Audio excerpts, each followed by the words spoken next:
warahmatullahi wabarakatuh. Waalaikumsalam warahmatullahi wabarakatuh. Saya Rizka Nadia Ulfa, saya ingin mempresentasikan hasil kerja saya yang berjudul Definisi Perilaku dan Domain Perilaku. Yang pertama ada definisi dari perilaku. Perilaku adalah tindakan atau aktivitas dari manusia itu sendiri yang mempunyai bentangan yang sangat luas, antara lain seperti berjalan, berbicara, menangis, tertawa, bekerja, kuliah, menulis, dan membaca, dan sebagainya. Menurut Noto Atmojo, perilaku adalah semua kegiatan atau aktivitas manusia baik yang dapat diamati langsung maupun yang tidak dapat diamati oleh pihak luar. Jadi perilaku dapat dibedakan menjadi dua. Yang pertama ada perilaku tertutup atau covert behavior. Yang kedua ada perilaku terbuka atau overt behavior. Kalau perilaku tertutup itu seperti dia bisa dikatakan bahwa perilaku yang pasif gitu. Jadi perilaku yang pasif itu contohnya yang ada dalam diri kita. Misal kita sedang berpikir, itu termasuk dalam perilaku yang tertutup. Kalau perilaku yang terbuka itu contohnya seperti berjalan. Mengapa contohnya seperti berjalan? Dikarenakan perilaku terbuka itu dia sesuatu yang bisa diamati oleh orang lain, sedangkan perilaku tertutup itu tidak bisa diamati oleh orang lain. Begitu. Lanjut ada domain perilaku. Nah, domain perilaku yang pertama ada kognitif atau pengetahuan. Nah, pengetahuan ini adalah hasil dari tahu, dan ini terjadi setelah seseorang melakukan penginderaan terhadap suatu objek tertentu. Tanpa pengetahuan, seseorang tidak mempunyai dasar untuk mengambil keputusan dan menentukan tindakan terhadap masalah yang dihadapi. Seseorang melakukan penginderaan. Nah, melakukan penginderaan seperti melihat gitu. Kita melihat bola itu bulat. Jadi kita tahu kalau bola itu lihat melalui kita melihat seperti itu. Jadi domain pengetahuan ini ada 6 tingkatan. Yang pertama ada tahu atau know. Yang kedua ada memahami atau comprehension. Yang ketiga ada aplikasi, yang keempat ada analisis, yang kelima ada sintesis, dan yang terakhir ada evaluasi. Yang pertama ada tahu. Tahu itu merupakan level terendah dari domain kognitif, di mana seseorang mengingat kembali sesuatu yang telah dipelajarinya. Contohnya, anak kecil diberitahu bahwa itu apel gitu. Jadi anak itu tahu bahwa itu apel dikarenakan dikatakan oleh orang tuanya itu apel gitu. Di tingkat memahami, dia sudah mengetahui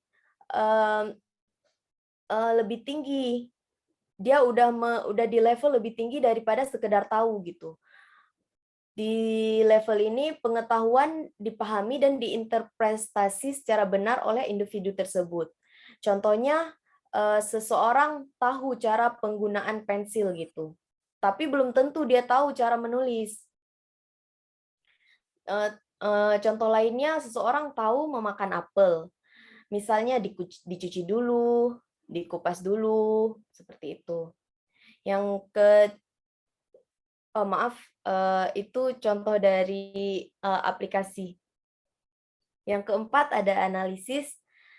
Di analisis ini seseorang bisa menjawab pertanyaan dari mengapa gitu. Misal contoh, mengapa pensil itu tidak bisa ditulis. Jadi jawabannya dikarenakan dia belum diraut atau harus diraut dulu gitu. Di sintesis ini lebih level di mana kemampuan individu untuk menyusun formulasi yang baru dari formulasi yang sudah ada gitu. Jadi seseorang bisa menyimpulkan, oh jika menggunakan pensil berarti harus diraut dulu gitu. Dievaluasi itu adalah level di mana individu mampu untuk melakukan penilaian terhadap materi yang diberikan. Next ada sikap atau attitude atau affective. Nah, sikap ini merupakan reaksi atau respon yang masih tertutup dari seseorang terhadap suatu stimulus atau objek. Di sikap ada 4 tingkatan. Yang pertama ada menerima atau receiving, yang kedua ada merespon atau responding, yang ketiga ada menghargai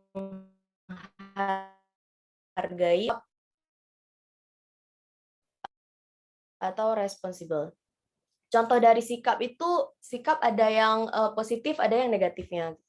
Jadi contoh dekatnya misalkan di pandemi gini. Jadi sikap positifnya ada orang yang percaya bahwa pandemi itu ada, bahwa pandemi itu adalah virus gitu. Ada juga orang yang tidak mempercayainya. Jadi sikap dari orang yang mempercayai ini, seseorang itu dia percaya bahwa oh pandemi itu ada gitu, virus itu ada, penyakit itu ada. Jadi dia tahu bahwa harus melakukan protokol kesehatan gitu. Kalau sedangkan bagi orang yang tidak eh, yang tidak mengakui bahwa COVID itu ada, dia lebih ke acuh gitu pada sikap yang diambil itu. Next ada praktik atau tindakan. Nah, praktik atau tindakan ini yaitu sikap yang belum otomatis terwujud dalam suatu tindakan. Dia termasuk ke dalam overt behavior atau perilaku yang terbuka.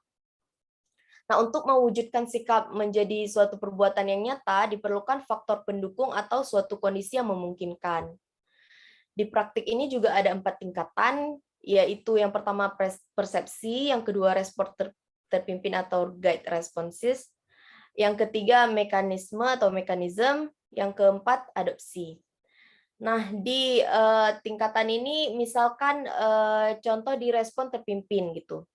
Nah, respon terpimpin ini dia tergantung pada tuntutan atau buku tuntunan gitu, atau buku panduan. Contohnya, misal seseorang mau pergi ke mall gitu. Di mall itu kan ketika dia mau masuk pasti dia diberhentikan oleh security di situ untuk mencuci tangan dahulu seperti itu. Jadi dia mencuci tangan dikarenakan ada tuntunan di situ bahwa diharuskan untuk mencuci tangan. Itu respon yang terpimpin. Kalau yang mekanisme dia melakukan secara otomatis, tidak disuruh lagi. Jadi dia sudah mencuci tangan dengan sendirinya seperti itu ketika seperti itu. Kalau yang adopsi itu lebih ke tidak sekedar rutinitas, dia juga melakukan modifikasi perilaku. Contohnya dia sudah ketika ingin bercuci tangan dia membawa sabun sendiri seperti itu. Terima kasih, hanya ini hasil presentasi dari saya. Lebih dan kurang saya mohon maaf. Wabillahi taufiq wa hidayah. Wassalamualaikum warahmatullahi wabarakatuh.